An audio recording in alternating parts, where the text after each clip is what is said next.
കേരളത്തിലെ സാങ്കേതിക വിദ്യാഭ്യാസ മേഖലയിൽ നിസ്തുല സംഭാവനകൾ നൽകിയ അതുല്യ വ്യക്തിത്വമായിരുന്നു റവറന്റ് ഡോക്ടർ ജോസ് കുറിയേടത്തെന്നും അദ്ദേഹത്തിന്റെ വേർപാട് ഏറെ വേദനാജനകവും സാങ്കേതിക വിദ്യാഭ്യാസ മേഖലയിൽ തീരാ നഷ്ടവുമാണെന്നും Kerala Catholic engineering college managements association അറിയിച്ചു.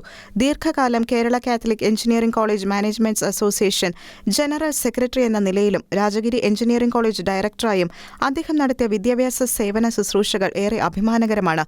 കേരളത്തിന്റെ എഞ്ചിനീയറിംഗ് വിദ്യാഭ്യാസ മേഖലയിൽ കാലഘട്ടത്തിനനുസരിച്ച് ആഗോള കാഴ്ചപ്പാടോടുകൂടിയ നൂതനങ്ങളായ മാറ്റങ്ങൾ സൃഷ്ടിക്കുവാനും സാങ്കേതിക വിദ്യാഭ്യാസ മേഖലയെ രാജ്യാന്തര തലത്തിലേക്ക് ഉയർത്തുവാനും അദ്ദേഹത്തിനായി. കേരളത്തിലെ സ്വാശ്രയ എഞ്ചിനീയറിംഗ് കോളേജുകളുടെ പ്രവർത്തനങ്ങളെ ഏകോപിപ്പിക്കുവാൻ അദ്ദേഹം നടത്തിയ പരിശ്രമങ്ങൾ ഏറെ നന്ദിയോടെ സ്മരിക്കുന്നുവെന്നും Kerala Catholic engineering college managements association president father John Varghese അനുശോചന സന്ദേശത്തിൽ സൂചിപ്പിച്ചു.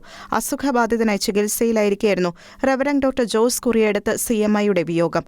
88 വയസ്സായിരുന്നു. അദ്ദേഹത്തിന്റെ മൃതദേഹം ഏപ്രിൽ 25 രാവിലെ 7-ന് കളമശ്ശേരിയിലെ Rajagiri sacred heart provincial house ചാപ്പലിൽ കൊണ്ടുവരും.